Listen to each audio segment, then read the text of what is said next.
Баршаңызға сәлем достар, сіздермен Жәния. Бүгін картоп пен фарштан ерекше дәмді, тойымды болып шығатын запеканка дайындаймыз.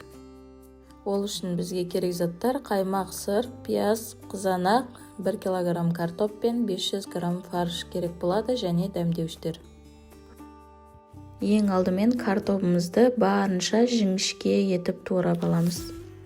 Бұл тағамның құпиясы картопында. Егер картопты өте жіңішке қылып турасаңыздар, картоп өте тез әрі дәмді болып піседі.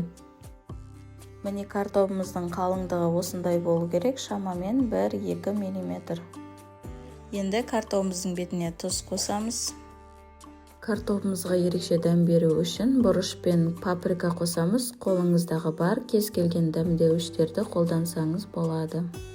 Және де 3 қасық қаймақ қостым. Қаймақтың орнына майонез қолдансаңыз да болады. Енді барлығын жақсылап араластырамыз.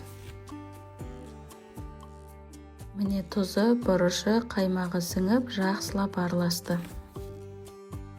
Енді фаршқа қосу үшін пиязымызды майдалап 4 бұрышты етіп турап аламыз. Пиязын азайтсаңыздар да болады. Өзіме пиязын көбірек болған қатты ұнайды, сондықтан мен 2 үлкен пияз қостым.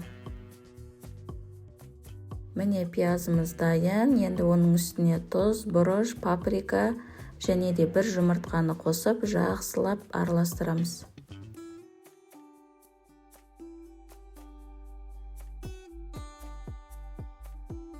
Енді бетіне салу үшін қызанағымызды өте жіңішке етіп домалақ пішінде турап аламыз. Осы уақыт аралығында духовкамызды қыздырып қоя береміз. Жабысып қалмау үшін аздап қана сұйық май қосып, щетканың көмегімен жағып шығамыз. Ең астыңғы қабатына дайындап қойған картоптарымызды тізіп шығамыз.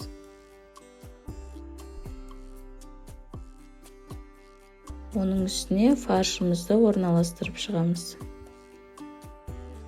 Енді тағы да фарштың үстінен картопымызды қойып шығамыз. Картоптың үстінен тағы да фаршымызды төсеп шығамыз. Ең соңында қызанағымызды орналастырып шығамыз.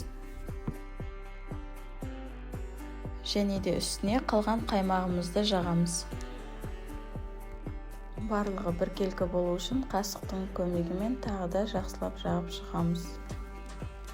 Енді духовкада 180 градуста 30-40 минуттай пісіріп аламыз.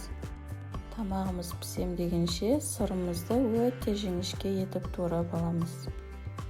Міне тамағымыз пісті, шамамен 40 минуттай тұрды. Енді сырымызды салып, тағы да 5 минуттай ерігенше духовкада ұстаймыз. Міне біздің картоп пен фарштан жасалған запеканкамыз дайын. Әсіресе балаларыңызға жасап берсеңіздер, өте қатты сүйіп жейтін болады. Егер рецепт ұнаса, онда каналға тіркеліп лайк басып комментарий қалдыруды ұмытпаңыз. Алда тағы да рецепттер шығаратын боламын.